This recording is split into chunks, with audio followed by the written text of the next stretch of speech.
வச்சுட்டு அடுத்து பார்த்தீங்கன்னா இங்கே ஒரு ஸ்க்ரூ இருக்குது இல்லைங்களா, இந்த ஸ்க்ரூவை ஈஸியாக இப்படி வச்சு ரொட்டேட் பண்ணிங்கன்னா ரொட்டேட் ஆகிடும்.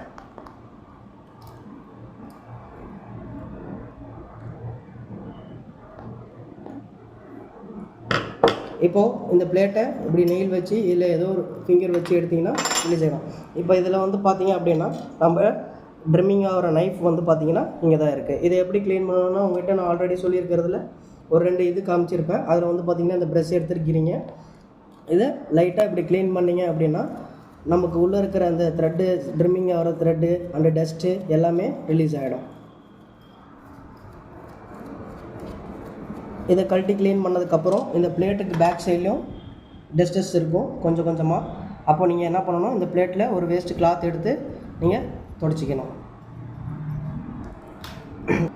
இதை கழட்டி க்ளீன் பண்ணதுக்கப்புறம் லைட்டாக 1 ட்ராப் ஆயில் விட்டுட்டு அனதர் கீழே அப்படியே கொஞ்சம் டவுன் பண்ணிங்க அப்படின்னா கீழே நம்ம பாபின் இன்சர்ட் பண்ணுற இடத்துல கொஞ்சம் அந்த பாக்ஸில் உள்ள டஸ்டஸ் இருக்கும். அதையும் இந்த மாதிரி ப்ரெஷ்ஷு இல்லை அந்த நமக்கு த்ரெட்டு பிடிக்கிற அந்த இடுக்கி இருக்குது இல்லைங்களா, அந்த மாதிரி வச்சு க்ளீன் பண்ணிக்க வேண்டியதுதான். பாபின் ஃபஸ்ட்டு ரிலீஸ் பண்ணிவிட்டு அப்புறம் நீங்கள் க்ளீன் பண்ணுற அந்த ப்ரெஷ்ஷை எடுத்து இப்படி ஃபுல்லாக ரிலீஸ் பண்ணிங்கன்னா அடியில் இருக்கிற டஸ்ட்டும் நமக்கு ரிலீஸ் ஆகிடும். அண்ட் இன்சர்ட் பண்ணதுக்கப்புறம் க்ளீன் பண்ணதுக்கப்புறம்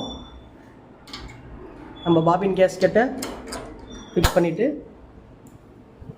மேலே வந்து பார்த்தீங்கன்னா லைட்டாக 1 ட்ராப் ஆயில் விட்டுட்டு இந்த பிளேட்டை இப்படி சென்டர் கொண்டு வந்து இப்படி வச்சுட்டு நீங்கள் சென்டர் வைக்கிறப்போ அந்த லேசர் லைட் வந்து பார்த்திங்கன்னா இந்த ஹோல்ஸ்க்கு நேராக ஸ்ட்ரைட்டாக இருக்கான்னு நீங்கள் பார்த்துக்கலாம். அப்போ தான் நமக்கும் இந்த பிளேட் ஸ்ட்ரைட்டாக இருக்கும். அப்புறம் நம்ம இந்த ஸ்க்ரூ இன்சர்ட் பண்ணுறதுக்கும் நமக்கு ஈஸியாக இருக்கும்.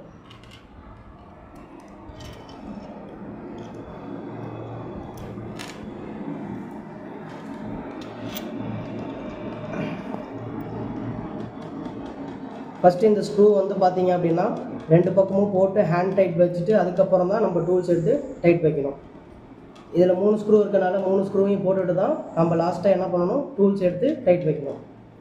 அண்ட் தென் ரைட்டில் ஸ்க்ரூ ஃபிக்ஸ் பண்ணதுக்கப்புறம் மறுபடியும் செட்டிங்ஸில் டேபுக்கு போய்ட்டு 12 வச்சிங்க அப்படின்னா லெஃப்ட்டில் இருக்கிற ஸ்க்ரூ போடலாம்னு சொல்லியிருக்கேன் இல்லைங்களா ஆல்ரெடி.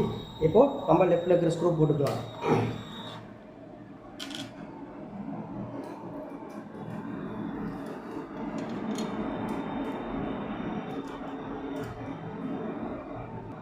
லெஃப்ட்லேயும் ரைட்லேயும் ஸ்க்ரூ போட்டுட்டு அதுக்கப்புறம் வந்து பார்த்திங்கன்னா இங்கே ஃப்ரண்ட்டில் ஒரு ஸ்க்ரூ இருக்குது இல்லைங்களா, அப்போது நம்ம என்ன பண்ணணும், டேப்பில் 1 நம்பர் வச்சுட்டு அப்போ தான் இந்த ஃப்ரண்ட்டில் இருக்கிற ஸ்க்ரூ நம்மளால் போட முடியும்.